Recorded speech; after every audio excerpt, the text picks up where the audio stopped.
montón de cambios fisiológicos que son normales de ese proceso, que obviamente va a condicionar a que el cuerpo, el organismo, adopte y se adapte a diversas circunstancias. Por ejemplo, el útero de la mujer, cuando contiene al feto dentro, se agranda más, se hipertrofia, esa es la palabra correcta. Se hipertrofia porque es parte de una respuesta adaptativa, sino cómo el bebito va a crecer adentro. Entonces, esos son los estímulos fisiológicos normales, pero cuando hablamos ya de estímulos lesivos, pues estamos hablando, por ejemplo, exposición a la radiación, exposición a las personas que fuman a sustancias tóxicas, y todo esto va a provocar una respuesta de adaptación, que son la hipertrofia, hiperplasia, metaplasia y atrofia, que lo vamos a desarrollar más adelante.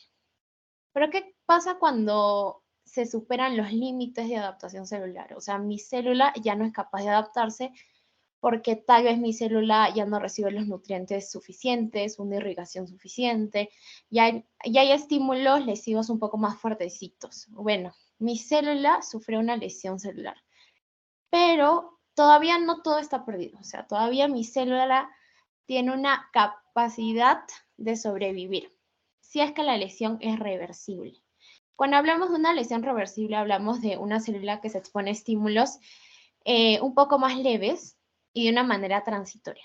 Pero cuando mi célula se expone ya a estímulos mucho más intensos, de una manera más crónica, ya sufre una lesión irreversible. Entonces, la lesión irreversible ya tiene un punto de no retorno, en el cual va a ser conducida a la muerte celular. Y la muerte celular puede ser necrosis, apoptosis y una no tan conocida pero que también se considera muerte celular, autofagia.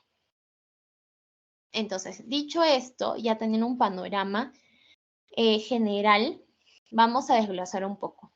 De verdad tengan grabado en la mente este esquema que te da un panorama general para posteriormente desglosar las ideas. Es bien importante. Entonces, aquí en la respuesta de adaptación celular, pues dijimos que tenemos 4 respuestas. Primero está la hipertrofia. Hipertrofia es el aumento del tamaño de la célula. Y si aumentan mis células, finalmente el órgano aumenta de tamaño también. Ojo, es aumento de tamaño, no de número. Entonces, esta hipertrofia va a ocurrir en los tejidos, en las células, que son capaces de aumentar de tamaño, pero no de proliferar, no de dividirse. ¿En qué casos encontramos esto? Bueno, en células cardíacas, por ejemplo, en células musculares lisas. Y esto es algo que también vamos a ver en las posteriores clases. Pero ahora es importante que sepan esto.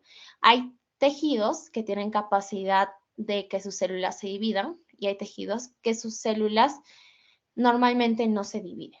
Entonces, si mi célula no se divide, ¿de qué manera se adapta? Pues crece. Ahora, un ejemplo de lo que es la hipertrofia fisiológica, aquí vemos que es durante la gestación, lo que les estaba hablando. Durante la gestación, pues hay un montón de hormonas, sobre todo el estrógeno, que va a inducir la hipertrofia del útero. Miren, aquí hay un corte histológico donde las células son normales, son células musculares lisas, fusiformes, así como que medio larguitas, pero en la imagen de acá de la derecha, pues ya es un corte histológico de células hipertrofiadas. Ya las células mantienen su núcleo, mantienen su integridad, más están engrosadas, están más grandecitas. ¿Por qué ocurre esto? Porque hay un aumento de la síntesis y ensamblaje de estructuras intracelulares. Más que todo hay mayor producción de proteínas. Entonces, eso hace que la célula vaya hipertrofiándose, vaya aumentando de tamaño. En el caso de la hiperplasia, que es otra respuesta de adaptación celular, pues acá hay un aumento del número de células. En hipertrofia era aumento de tamaño y en hiperplasia es aumento del número de células y por lo tanto el órgano también va a crecer, ¿no? Porque van a aumentar más células. Acá el mecanismo es que son dos mecanismos. Primero, que en el tejido hayan células maduras. Células maduras quiere decir células diferenciadas que sean capaces de proliferar gracias a los factores de crecimiento. O el otro mecanismo es que en el tejido hayan células madres tisulares. Nosotros sabemos que a partir de las células madres tisulares se pueden diferenciar a las células del tejido en específico. Entonces, esos son dos mecanismos. O células maduras que proliferan o el desarrollo a partir de células madres del tejido. La hiperplasia va a ocurrir en tejidos en los que la división celular sí es posible. Por ejemplo, en las mamas. La hiperplasia fisiológica de las mamas es algo totalmente normal en etapas de la pubertad o del embarazo. Y esto es inducido por hormonas. Pero, ¿qué pasa cuando yo ya tengo una hiperplasia patológica? Es porque hay un exceso de acción de las hormonas. Por ejemplo, en la hiperplasia endometrial, se supone que mi endometrio, y esto se sabe por el ciclo menstrual, esto lo hemos visto en embriología, el endometrio prolifera gracias a los estrógenos. Pero la progesterona como que pone ese stop para que ya no proliferen. Pero en este caso hay un desequilibrio entre progesteronas y hormonas. Entonces, los estrógenos se elevan muchísimo y esto provoca un aumento ya patológico de las glándulas endometriales. Miren, aquí están las glándulas como que muy numerosas. Hay muchas glándulas endometriales, lo cual no es normal. Ahora, la hiperplasia es una adaptación reversible, pero ¿qué pasa si sigue progresando? Si los estrógenos siguen ahí, aumente, esto puede conducir ya a que curse una neoplasia, porque nosotros sabemos que la neoplasia ya es una proliferación indiscriminada de células. Entonces, la hiperplasia sí puede progresar a una neoplasia. Y acá me olvidé de explicarles de la hipertrofia miocárdica, que esta es la hipertrofia de tipo patológica. A ver, ¿quién me dice en qué enfermedad, en qué condición patológica yo veo hipertrofia del corazón? Esa es una clásica pregunta. ¿Quién se acuerda?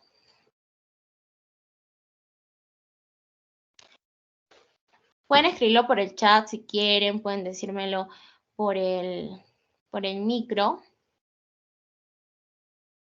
¿Quién se acuerda? ¿En qué condición patológica hay una hipertrofia del corazón? ¿En qué condición mi corazón tiene que bombear así con mucha fuerza? Y por eso es hipertrofia.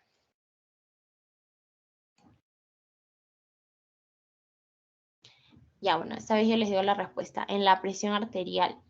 La presión arterial hace que haya una presión muy fuerte contra las paredes de las arterias. Entonces, este es un estrés mecánico. En este caso, es un estrés mecánico al que está sometido el corazón y como respuesta de adaptación, mi corazón se agranda. Entonces, en las personas con hipertensión, un hallazgo clínico muy frecuente es la cardiomegalia, que es la hipertrofia del corazón, sobre todo el ventrículo izquierdo, que es el que eyecta la sangre. No se olviden de estos, chicos. Ya. Luego, ¿qué otra adaptación celular tengo? Recuerden, la adaptación celular es como símbolo de supervivencia celular. Si no me adapto, no sobrevivo, en pocas palabras. La siguiente es la atrofia. La atrofia es, como decir, lo contrario a la hipertrofia y a la hiperplasia, porque hay una reducción del tamaño de células y por ende del órgano, ya sea por disminución de la dimensión de la célula o por disminución del número de las células. Ahora, ¿cuál es el mecanismo acá? Pues hay disminución de la síntesis de estructuras celulares, hay disminución de la síntesis proteica y también se aumenta la degradación de las proteínas en las células. Entonces, encima, mi cuerpo, mi organismo no produce muchas células y encima las degrada, entonces claramente va a haber una disminución de células o del tamaño de las células. Acá también podemos encontrar lo que es la atrofia fisiológica y la patológica. La fisiológica, la verdad, no es tan importante, pero para que lo sepan, muchas estructuras embrionarias durante el periodo fetal, pues se van a atrofiar porque en verdad ya no son necesarias por desuso. Pero cuando hablamos de atrofia patológica, ahí sí tenemos varias causas de atrofia. Por ejemplo, por desuso. Yo les cuento, cuando el ciclo pasado yo estaba rotando por el Hospital Almenara, justo me tocó estar por geriatría. Entonces, allí habían varios ancianos pues postrados por semanas, porque los ancianos pues tienen un montón de enfermedades cruzadas, de verdad. Entonces, como que al inicio sus piernas se veían normal, ¿no? Sobre todo extremidades inferiores, es lo que ocurre en la atrofia. Pero conforme pasaban las semanas, los volvíamos a revisar y realmente se veía una disminución de masa muscular. Las piernas estaban atrofiadas. ¿Por qué? Porque por el desuso. Pero esto es reversible, perdón, porque una vez que los adultos mayores volvían a hacer rehabilitación, volvían a caminar, nuevamente aumentaba el tejido muscular. Esto es una de las, digamos, la causa principal de atrofia por desuso. Otra es pérdida de inervación por daño en los nervios, una nutrición inadecuada y la de irrigación inadecuada. Por ejemplo, en la imagen, nosotros vemos en la imagen A, acá, que hay un cerebro normal. Pero en la imagen B ya vemos pues un cerebro medio raro, ¿no? Vemos como que así tiene varios huequitos, a diferencia de esto. Bueno, este es un cerebro de un adulto mayor que sufre enfermedad cerebrovascular aterosclerótica.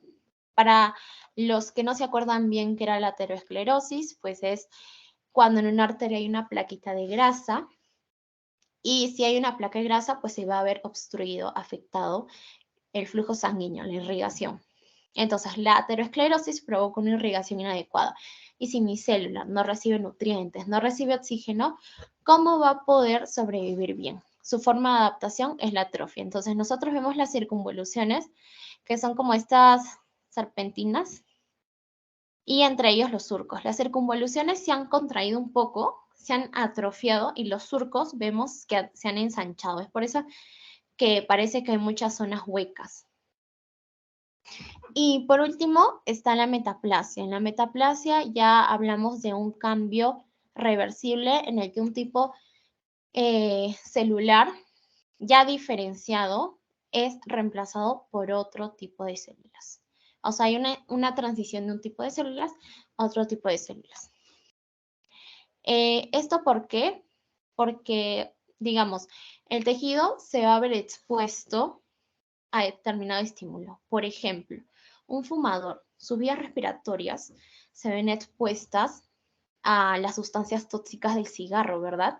Entonces, un fumador que fuma, digamos, una cajetilla al día por 5 o 10 años, sus vías respiratorias, sus células se van a tener que adaptar. ¿Y cómo se adaptan? A través de la metaplasia. Normalmente, las células cilíndricas ciliadas, que son las células de las vías respiratorias de la tráquea de los bronquios, van a cambiar a células escamosas. Miren, como vemos en la imagen. Estas son las cilíndricas. Y acá vemos células más planitas, que son las células escamosas. Ahora, tú dirás, bueno, ya el cuerpo se adaptó, pero eso no es todo. Esto no es un win-win, sino que siempre hay algo que se tiene que sacrificar. Si bien el cuerpo se adaptó, estas células escamosas no pueden cumplir la misma función que un epitelio cilíndrico ciliado, porque nosotros sabemos por qué en sistema respiratorio mis células cilíndricas ciliadas tienen los cilios, pues para evitar que, que los microbios, que agentes exteriores ingresen. Es como que esos cilios mueven todas las sustancias que no sirven, las botan. Y también permiten la movilización de la mucosidad. Entonces, si yo tengo un epitelio ahora escamoso, lamentablemente no va a poder cumplir la misma función que el epitelio cilíndrico ciliado. Entonces, sobrevive, pero sus funciones disminuyen. Ya. Hasta aquí, chicos, ¿alguno tiene una pregunta de respuestas de adaptación celular? ¿O por ahora todo está claro?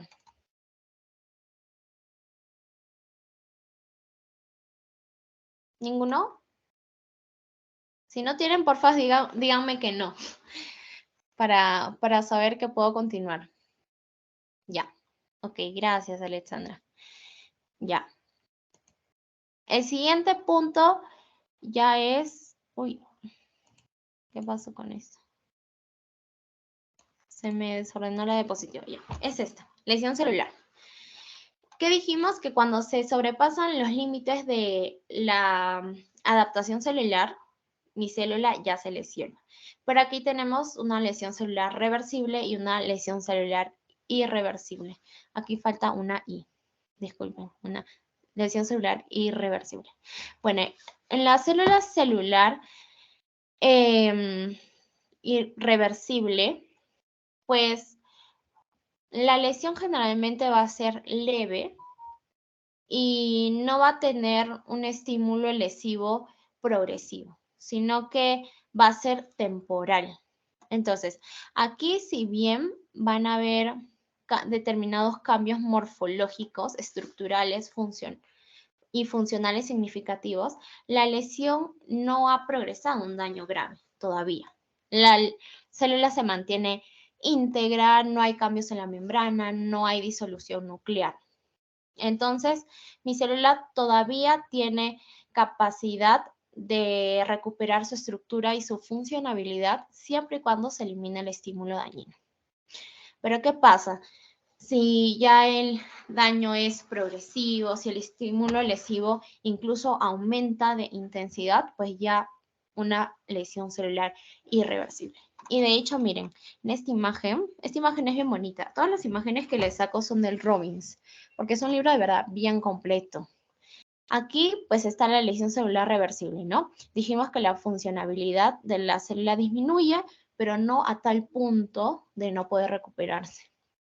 Pero ya hay un punto, y es esta línea, el punto del no retorno, donde mi célula ya sufre daños que son irreparables. Por ejemplo, el daño del ADN.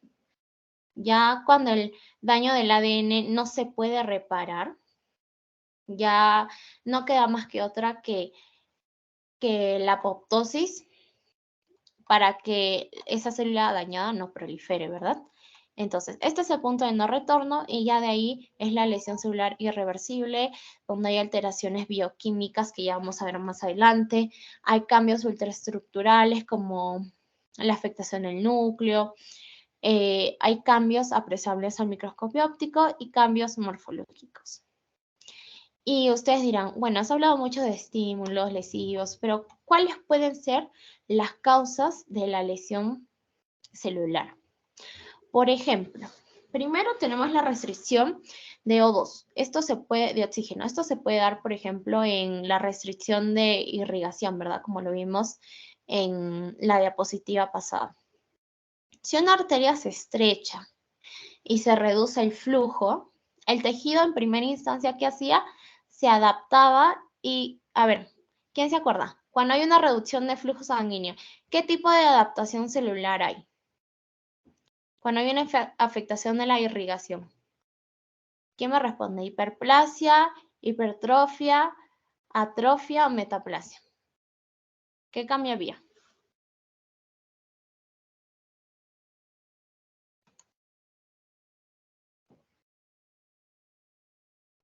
A ver, chicos, esto sí se tendrían que acordar porque lo acabamos de ver. Cuando mi irrigación disminuye o es inadecuada, ¿cuál es la respuesta adaptativa celular que ocurría? ¿Cuál de las cuatro? Respóndanme por el chat si quieren.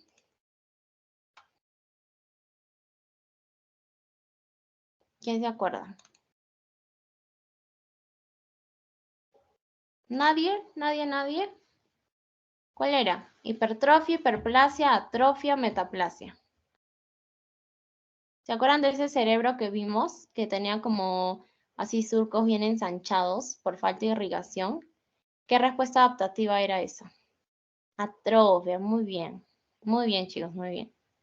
Excelente. Yo les voy a ir soltando por ahí preguntitas porque en verdad quiero saber que lo tienen claro, ¿ya? Porfas. Bueno, entonces, si al inicio el flujo sanguíneo está reducido, primero mi célula se adapta y se atrofia. Pero si ya hay una hipoxia, que es mucho más grave, que provoca un daño mayor, pues mi célula ya va a tener una lesión celular irreversible, lo cual la va a llevar a una muerte celular.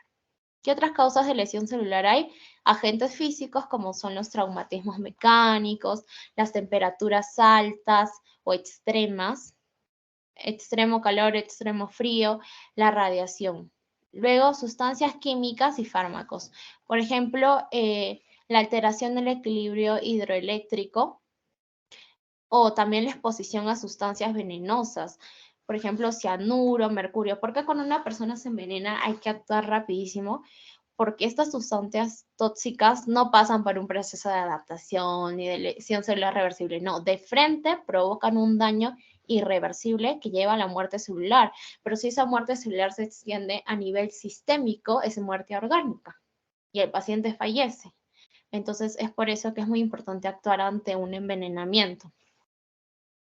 Luego está lo que son los agentes infecciosos como virus, bacterias, entre otros, vamos a verlos más adelante, y las alteraciones genéticas. Por ejemplo, las alteraciones genéticas van a inducir lo que es la lesión celular porque hay carencia de proteínas funcionales.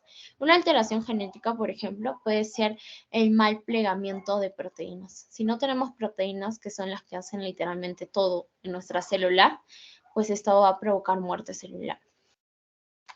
Entonces, yo ya tengo comprendido lo que es la lesión reversible e irreversible. Si es reversible, la célula se puede recuperar, pero si es irreversible, me lleva a una muerte celular. Y la muerte celular, principalmente encontramos lo que son la necrosis y apoptosis. Cuando yo hablo de necrosis, quiero que se acuerden, por favor, que es un proceso patológico. Siempre necrosis, proceso patológico. Mientras que la apoptosis es un proceso que puede ser normal, fisiológico, que interviene en múltiples funciones normales. Por ejemplo, ¿qué células van a tener apoptosis? Las células de la sangre, los glóbulos rojos, los eritrocitos, porque recuerden que ellos tienen una media de vida de 120 días más o menos. Entonces pasan esos 120 días y ya los eritrocitos son muy viejitos. Entonces ya tienen que sufrir un proceso de apoptosis, pero este proceso de apoptosis pues, es una muerte celular programada. No va a causar afectación alguna al tejido circundante. En cambio, la necrosis, al ser un proceso patológico, hay una digestión enzimática de las células. Células con daño irreversible, no se acuerdan. Aquí las células no van a mantener la integridad de su membrana y muchas veces su contenido se extravasa. ¿Qué pasa cuando hay contenido que no debería haber en mi espacio intersticial? Pues automáticamente el sistema inmune se activa y dice, no, esto no debería estar acá. Entonces manda macrófagos, linfocitos, entre otros. Y cuando hay células del sistema inmunológico, hay inflamación. Entonces la necrosis va a causar inflamación. Aquí, por ejemplo, podemos ver las características, ¿no? Sobre todo morfológicas de la necrosis y apoptosis. Tamaño celular aumentado en la necrosis. El núcleo primero va a tener pignosis. La pignosis es la retracción del núcleo celular, como que se va retrayendo. Luego la cariorrexis, que es el núcleo pignótico que sufre fragmentación. Y finalmente está la cariólisis. Ya la cariólisis es que el ADN es degradado por las endonucleasas. Entonces, pignosis, retracción, cariorrexis, fragmentación y cariólisis ya es degradación del ADN. Luego, en la necrosis, como dije, hay una digestión enzimática, ¿no? Del contenido celular que se extravasa y que normalmente va a provocar lo que es una inflamación.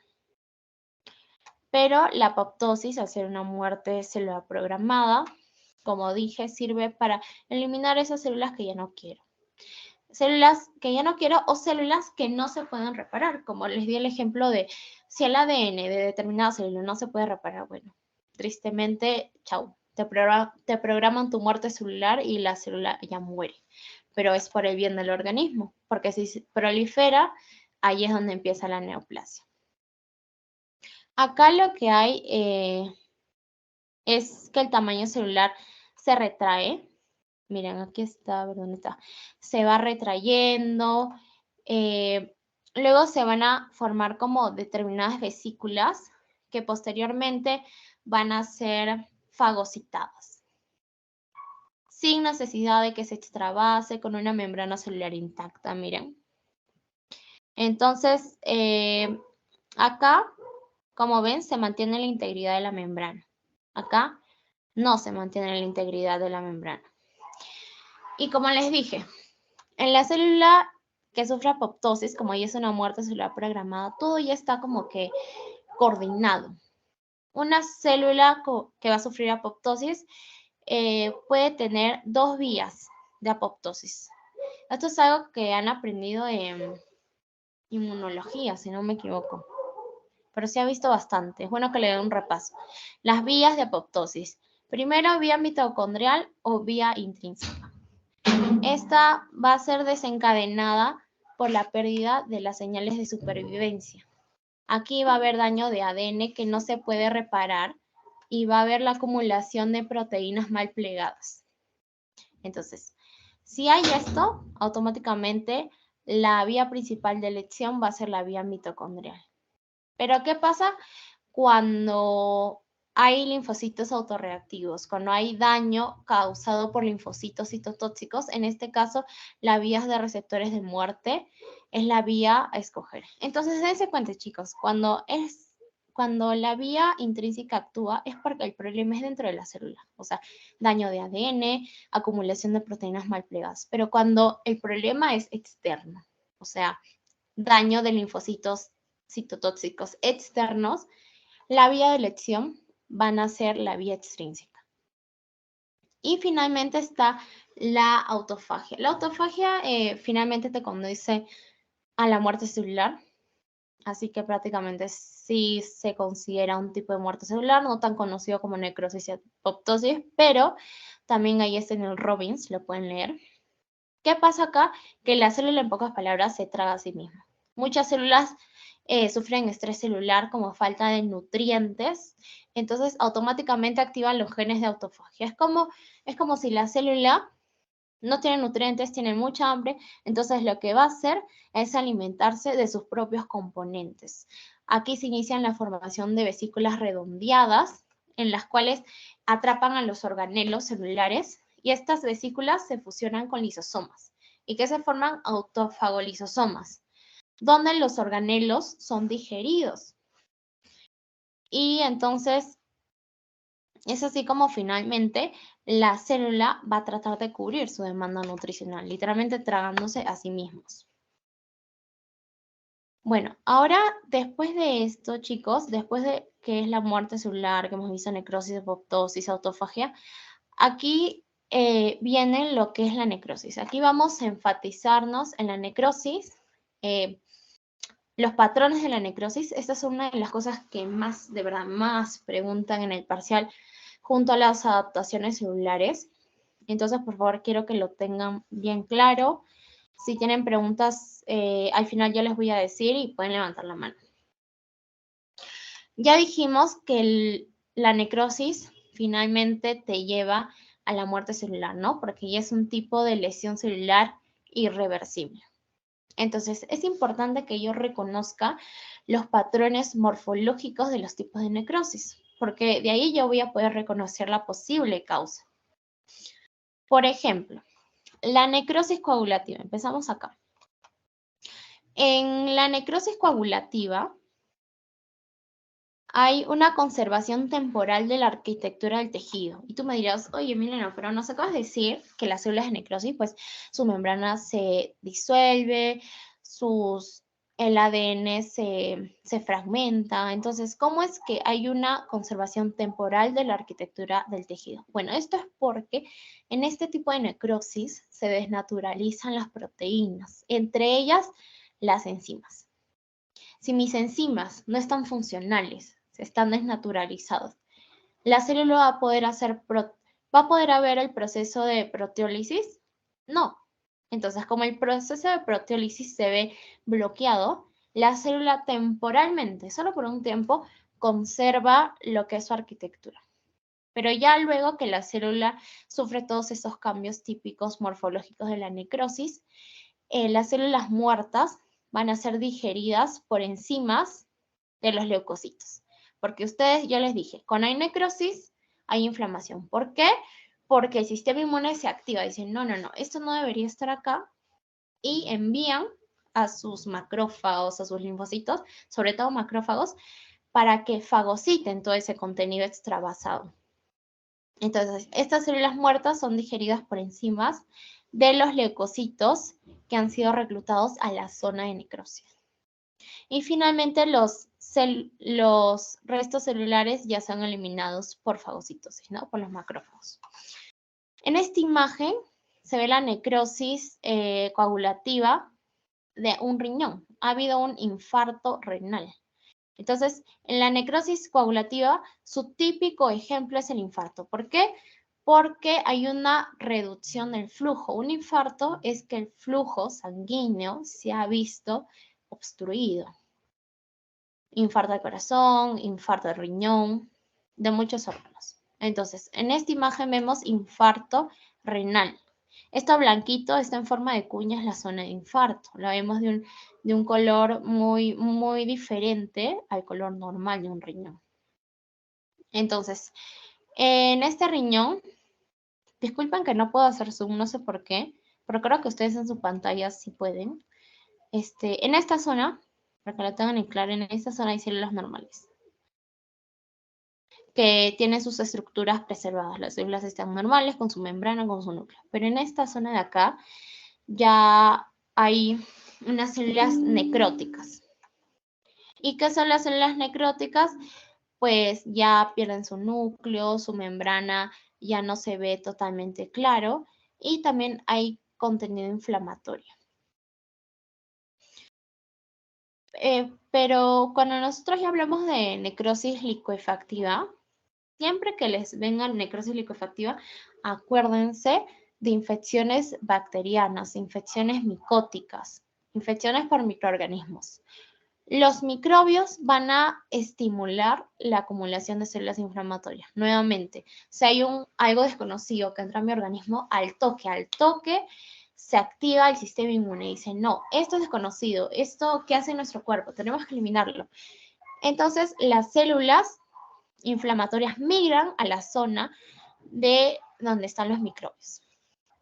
Y allí, las enzimas de los leucocitos, de las células inmunes, van a digerir el tejido. ¿Y por qué? Porque ese tejido está con microbios. Pues, o sea, lamentablemente para eliminar al microbio, pues las células se ven dañadas, porque hay muchos microbios intracelulares, no se olviden. Entonces, mis enzimas de mis leucocitos digieren mi tejido, como que lo licúan y lo convierten en un tejido de masa viscosa. Así como ven acá. Todo este tejido de masa viscosa medio blanquito. Y muchas personas lo conocen como pus. Pero acuérdense que el pus está más que todo asociado a infecciones bacterianas. O sea, cuando uno ve pus, al toque, infección bacteriana. Entonces, el tejido digerido es finalmente eliminado por la fagocitosis. El ejemplo, ya les dije, infecciones bacterianas o micóticas. Luego está lo que es la necrosis gangrenosa. En la necrosis gangrenosa va a haber una pérdida de irrigación, pero también una infección. O sea, la necrosis gangrenosa es una mezcla de necrosis coagulativa y necrosis licuefactiva. ¿Por qué? Porque todo empieza cuando hay una pérdida de irrigación. Ya, mis células no reciben oxígeno, no reciben nutrientes. Entonces, ¿qué va a pasar? Necrosis por coagulación de muchas capas del tejido.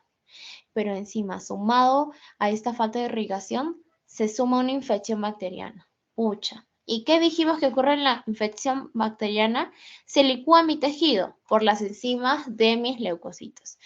Entonces, necrosis coagulativa más licuefacción es igual a necrosis gangrenosa húmeda. Esta necrosis sobre todo va a afectar a lo que son las extremidades, sobre todo las inferiores, porque recuerden que las extremidades inferiores son las últimas, literalmente, en recibir la irrigación sanguínea. Claro ejemplo, el pie diabético. El pie diabético es el pan de cada día cuando vas al hospital. De verdad, yo he ido ahora, tú rotas por medicina interna, el primer año. Entonces, allí ves un montón de pie diabético. ¿Por qué? Porque una de las enfermedades más prevalentes, incidentes del Perú, es la diabetes. ¿Y qué hace la diabetes? Va a provocar que la irrigación sanguínea se vea disminuida. Pero también un paciente diabético es mucho más vulnerable a adquirir determinadas infecciones. Entonces, hay muchos pacientes que lamentablemente empiezan con una pequeña úlcera, pequeñita, que es reversible, pero estos pacientes no tienen la adecuada limpieza, no sigan lo que les dice el médico y progresan a este tipo de lesión. Esto ya es un pie diabético grado 4, todo está necrosado. Aquí tú sientes, tú tienes que palpar, claramente con guantes, tienes que palpar encima y ya no sientes pulso. Cuando no hay pulso es porque no hay irrigación sanguínea. Y también esto es presencia de pus por la infección bacteriana que les dije. ¿Cuál es la solución aquí? Amputar el pie. O sea, no hay otra opción. Esto ya es así totalmente irreversible. Entonces, necrosis gangrenosa, siempre acuérdense del famoso pie diabético. Luego están los otros 3 patrones, porque son 6, no se olviden. Necrosis gaseosa. En la necrosis gaseosa, el típico ejemplo es la infección tuberculosa, el granuloma. Acuérdense, siempre que le dicen tuberculosis pulmonar, el granuloma, necrosis gaseosa. Acá van a ver una acumulación de células fragmentadas, células muertas con un aspecto granular amorfo. Miren, todo este granuloma no tiene límites definidos, es como que todo está así bien amorfo. Entonces, la arquitectura del tejido queda totalmente borrado. No se pueden distinguir las membranas ni los límites celulares. Y la zona de necrosis, eso sí, va a estar rodeada de componente inflamatorio. Y miren, va a tener este aspecto blanquecino como de queso. Las células se van a ver fragmentadas a nivel microscópico con un aspecto granular medio rosáceo. Esto es clásico en la tinción de hematoxilina eosina. Y cuando ya lleve patología, la mayoría de láminas tienen esta tinción. Entonces es importante que se vayan estudiando, sobre todo enfocándose para la parte práctica, en las características morfofisiológicas de un tejido dañado con tinción hematoxilina eosina. Luego está la necrosis grasa.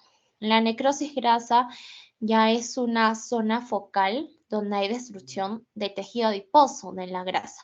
¿Por qué? Porque se liberan enzimas pancreáticas. Mis enzimas pancreáticas, las enzimas pancreáticas son súper destructoras. Primero salen las enzimas pancreáticas de las células acinares y causan la licuefacción de las membranas de las células adiposas en el peritoneo.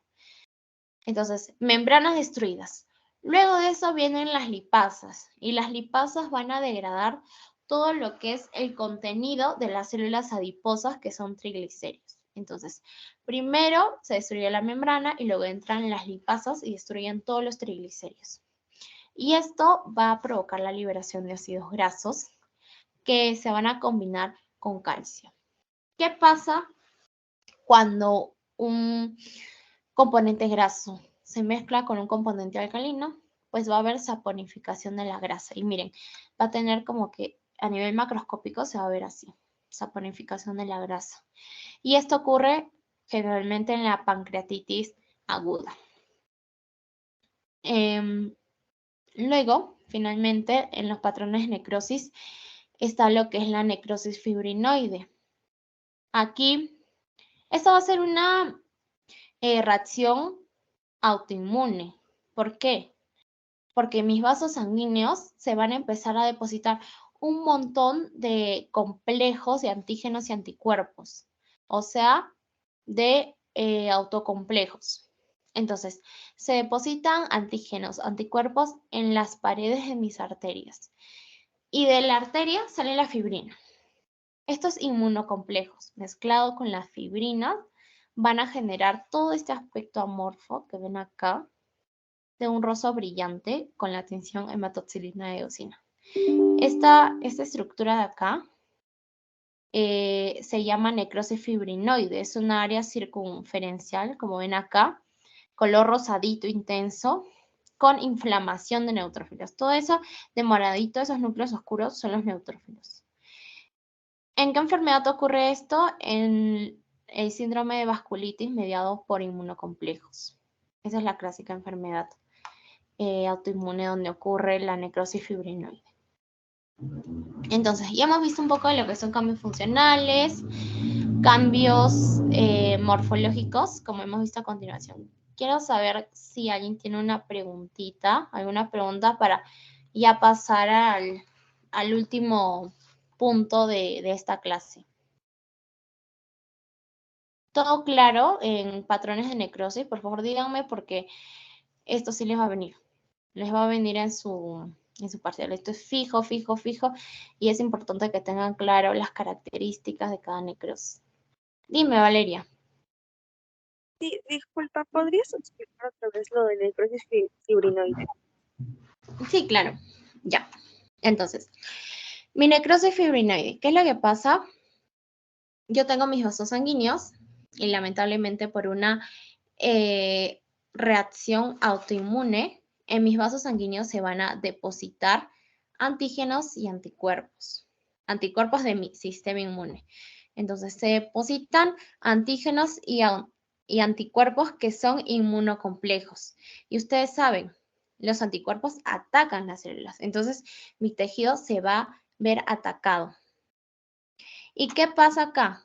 Que al ser mi tejido atacado, va a salir fibrina, que es un componente estructural de los vasos sanguíneos. Entonces, la fibrina se va a unir a los inmunocomplejos. Y esa unión entre inmunocomplejos y fibrina es lo que va a dar este aspecto amorfo. Este aspecto amorfo rosado circunferencial que está acá, que se llama fibrinoide. Mi célula, recuerden, por los inmunocomplejos se ve dañada y luego se une a la fibrina y esta acumulación es la necrosis fibrinoide. ¿Qué ocurre, por ejemplo, en la vasculitis? ¿Me confirmas si entendiste o normal lo explico de nuevo? Sí, ahora está más claro. Muchas gracias. Ya, buenísimo. ¿Alguien más tiene alguna consultita o todo hasta ahora está claro?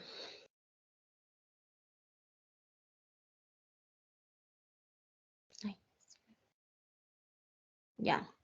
Bueno, sin más consultas, voy a pasar al último punto, que es los mecanismos bioquímicos en la lesión celular. Aquí vamos a recordar un poquito de la bioquímica. A ver, esperen que ya. Entonces, primero, los mecanismos de lesión celular bioquímicos van a ser 6. Pero vamos a aprenderlo de una manera cortita. ¿Qué pasa primero? Hay disminución de ATP.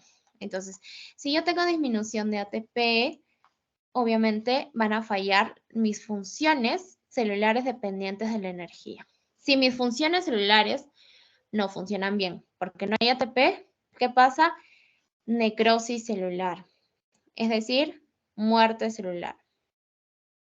Ahora, ese es el primero. El segundo es el daño mitocondrial. Yo por bioquímica ya sé que en la mitocondria ocurre el metabolismo oxidativo, que es la producción de ATP. Yo sé que mi mitocondria es el organelo donde se produce la mayor cantidad de ATP. Entonces, ¿qué pasa si hay un daño mitocondrial? Hay disminución también de ATP. Y también hay afectación de las funciones dependientes de la energía. Si mis funciones dependientes de energía no funcionan, lesión reversible que puede progresar a necrosis. Ese es el segundo. ¿Sí? Luego, el tercero ya es la entrada de calcio. En el flujo de entrada de calcio hay una activación de las enzimas. Este calcio hace que se activen enzimas que van a dañar los componentes celulares, porque recordemos que las enzimas catalizan. Entonces, si hay mucha activación de enzimas, estas enzimas van a catalizar componentes celulares innecesariamente y van a provocar daño. Este daño puede llevar finalmente a la apoptosis. Luego, el siguiente es la acumulación de especies reactivas de oxígeno. ¿Y por qué esto está compaginado con daño mitocondrial? Bueno, recordemos que en la mitocondria se producen antioxidantes mitocondriales. ¿Qué hacen mis antioxidantes? Pues se encargan de eliminar los ERO. ¿Qué son los ERO? Las especies reactivas de oxígeno. Pero ¿qué pasa si mi mitocondria no funciona tan bien? ¿Hay daño mitocondrial? Pues no se van a producir tantos antioxidantes. Si no se producen tantos antioxidantes, van a ver una acumulación de especies reactivas de oxígeno. ¿Qué pasa si se acumulan estas especies reactivas? Van a dañar las proteínas, los lípidos, los ácidos nucleicos celulares. Ácidos nucleicos, recordemos que están en el ADN. Entonces van a causar daño en muchas moléculas esenciales en nuestra célula. Y esto va a llevar finalmente a la apoptosis. Luego, el siguiente es el daño de la membrana. ¿Qué pasa? Que hay un aumento de la permeabilidad de las membranas celulares. Las membranas celulares ya sean de la membrana plasmática, de las membranas lisosomales o de las mitocondriales. Entonces, cuando hay mayor permeabilidad y afectación de las membranas, hay extravasación. ¿Qué dijimos?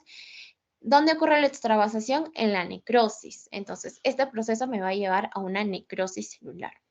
Y finalmente, están otros tipos de mecanismos bioquímicos, como el mal plegamiento de proteínas, el daño del ADN.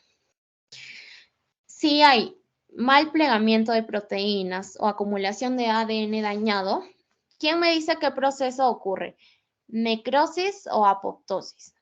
¿Qué dijimos? Cuando mi ADN ya no se puede reparar, ¿qué ocurre? ¿Necrosis o apoptosis? ¿Quién se acuerda? Necrosis. Apoptosis.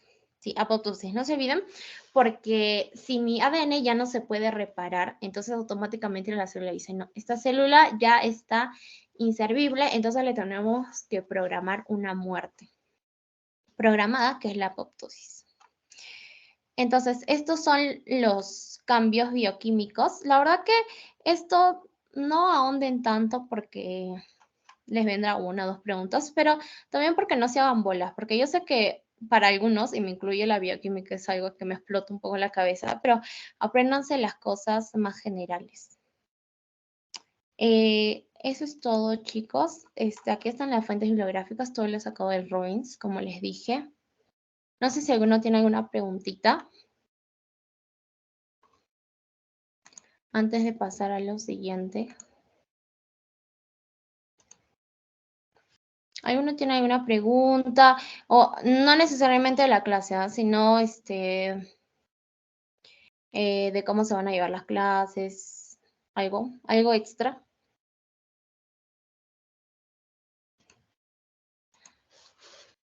Ya, bueno, asumiré que han entendido, chicos, eso espero. Esta semana creo que ustedes ya empiezan con sus pasitos, o no me acuerdo muy bien cómo, creo que sí, creo que ya empiezan con sus pasitos, su entrega de trabajos. Algo que me olvidé decirles es que siempre va a haber un pretest al inicio para saber sus conocimientos con los conocimientos previos que vienen y posteriormente va a haber un post-test. El post-test solo lo voy a pasar por este medio porque estoy viendo que en el pre-test han respondido 40 y pico personas, pero no todos están en la llamada.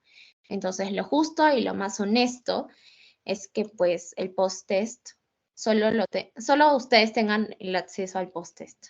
Por favor, les pido que no lo estén pasando porque no sería justo, pues, ¿no? O sea, aquí se trata de venir, aprender bien como ustedes lo han estado haciendo, participar y luego ya responder el post-test. No sé por qué no lo puedo enviar. A ver. No escribo. A ver, voy a ir viendo esto, pero por mientras les digo que el horario por esta semana ha sido el domingo, porque recién hace 3 días, pues, los asesores nos estuvimos organizando para empezar. Pero la próxima semana yo les voy a dar 2 opciones, igual que la vez pasada. Les voy a dar 2 opciones para que ustedes elijan cuál les conviene más. Yo sé que lamentablemente no todos van a tener no todos van a poder coincidir en el horario, siempre pasa. Los que puedan, por favor, que va a ser la opción mayoritaria, acceden al horario. Y los que se les complique, pues o me justifican su falta o pueden acceder a las grabaciones, porque todas estas clases van a ser grabadas, van a ser subidas al YouTube. A ver, voy a detener la grabación.